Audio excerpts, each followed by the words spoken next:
Hey folks, this is your host, the one, the only, Papa Bear Gamer. Now I bet you thought I was going to say Thrifty Gamer 83, but no, I am now the Papa Bear Gamer. And what I'm taking a look at today is giving Advent Rising a second chance. Advent Rising, in an earlier review, I was just rather unimpressed by, and I'm still unimpressed by Advent Rising. I find it's a game that the hype train and commercialization from Majestic just really killed it. It's really a slow, glitchy mess of a game with frames dropping into the single digits with lag time, lag input from controllers. It's really just a mess, and playing it today, I'm really shocked that it managed to pass through any quality assurance. This is a game which looked like it could have been so much more. It had Orson Scott Card as a writer on the project, popular with Ender's Game and a multitude and slew of other science fiction trilogies and fantasy trilogies, and it really just fell flat. I can kind of see why it fell flat realistically, because the controls were sloppy. The writing was top notch, don't get me wrong, the writing was great, but the controls were horrible with input lag on the game, with frame rates just, as I said before, dipping and dropping below into single digits. And that's not how you want to make a first impression. It's not how Microsoft wanted to make a first impression. It's not how the licensing costs and fees were actually covered. This game was meant to be a full-scale trilogy, and what happened instead was that it just came out just a poorish rubbish of a mess of a game. It just plain became that game you don't want to be associated with. So what happened? Why did Advent Rising even get a release date? Why did they see fit to even take it into consideration and say, hey, let's give it a shot? I don't really know what the thinking was. I think it was just rushed to market, associated with the name of Orson Scott Card, and given a free pass. Just plain given that free pass.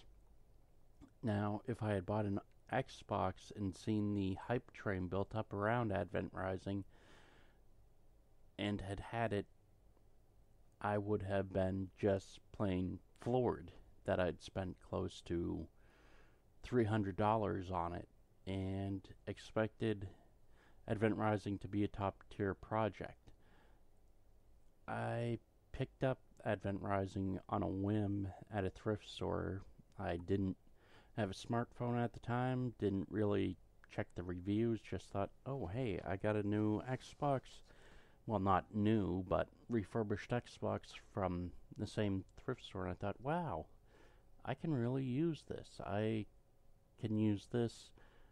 I really didn't think much of it. I thought I'd just use it for filler, and largely that's what Advent Rising is, just filler. It doesn't really showcase what the Xbox can do.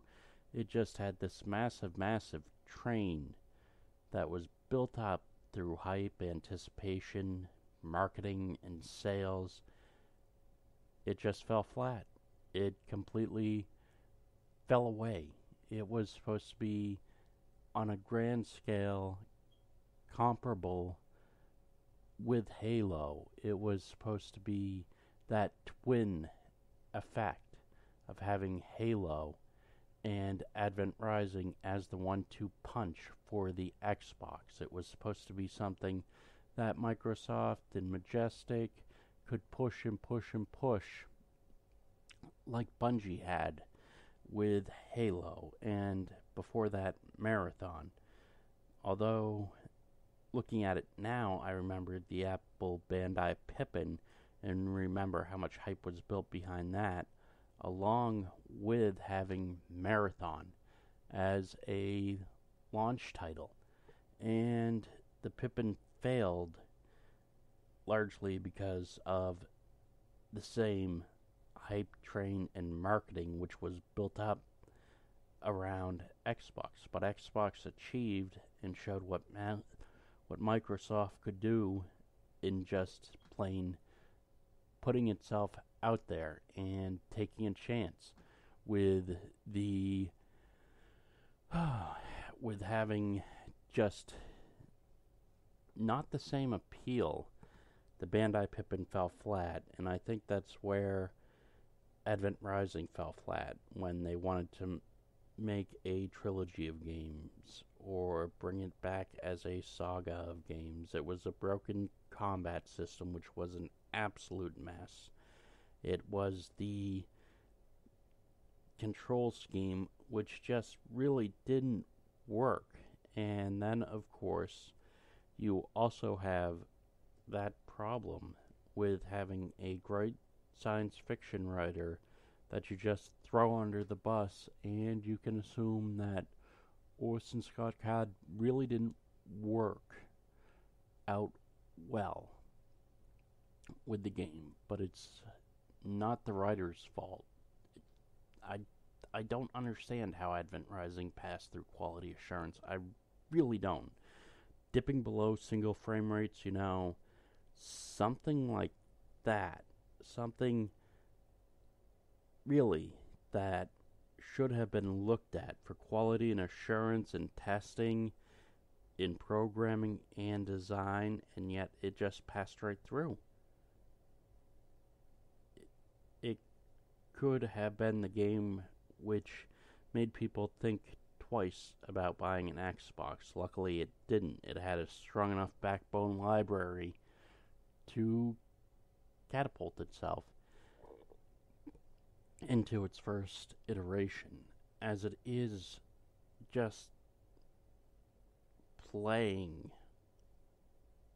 Advent Rising, I look forward more and more to cutscenes, because my poor Xbox, the way the file structures are laid out and the way it constantly accesses from the disk, it just wears out and puts so much strain on the Xbox itself.